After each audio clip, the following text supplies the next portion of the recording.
আমারি কণ্ঠে তুমি তোমারি বাণী তুলেছ, বুকের দেরাজ তুমি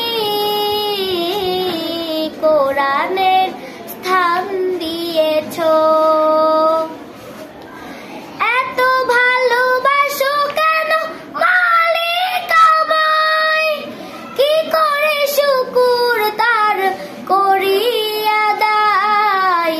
এত ভালোবাসো কেন মালিক আমায়, এত ভালোবাসো কেন মালিক আমায়।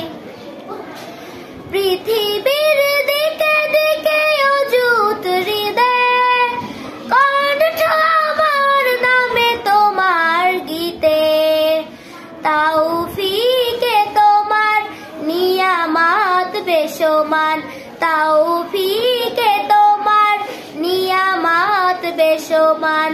পেনুয়ে